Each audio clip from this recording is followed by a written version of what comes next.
उमेश पाल हत्याकांड का एक बिल्डर कनेक्शन भी सामने आया है। पुलिस को अपनी जांच में ये पता चला है कि इस पूरे हत्याकांड को लखनऊ के एक बिल्डर ने फाइनेंस किया था और बाकायदा 1 करोड़ 20 लाख रुपए खर्च किए थे इस हत्याकांड के लिए।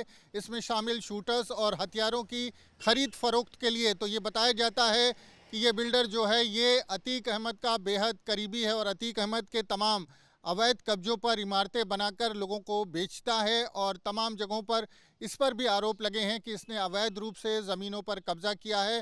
बिल्डर ने प्रयागराज और लखनऊ के अलावा तमाम ज़िलों में जो आवासीय भवन हैं वो बनाए हैं। और जिस तरह से इस बिल्डर की अगर बात करें तो ये कुछ समय के लिए बिहार में गया था और बिहार में इसने कुछ समय काम किया था, लेकिन वहाँ पर जब ये फेल हो गया, एक तरह से जो इसका बिजनेस था वो ठप हो गया, तो ये वापस यूपी लौटा है। और उसके बाद अतीक अहमद ने इस बिल्डर पर अपना हाथ रखा है और उसके बाद इसने दिन दोगुना और रात चौगुना तरक्की की है। तो बिल्डर्स की अगर बात करें तो इस बिल्डर पर उमेश पाल ने भी एक मुकदमा दर्ज कराया था, तो उमेश पाल से भी बिल्डर की अदावत थी। दूसरी बात यह है कि अतीक अहमद का बेहद करीबी था।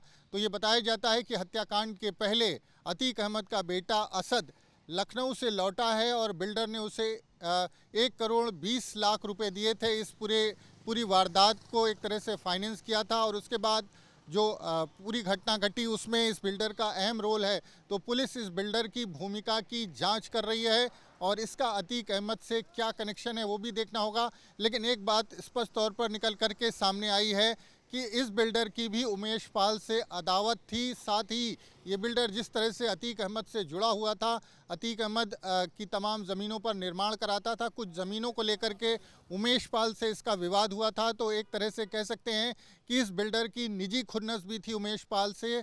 दूसरी बात यह है कि अतीक अहमद का करीबी था, अतीक अहमद का इसके सर पर हाथ था। तो इस लिहाज से दो कनेक्शन उमेश पाल हत्याकांड से इस बिल्डर के इस्टेब्लिश हो रहे हैं। देखना ये होगा कि पुलिस जब इस पूरे मामले की जांच करती है तो इस बिल्डर की किस तरह की भूमिका सामने आती है।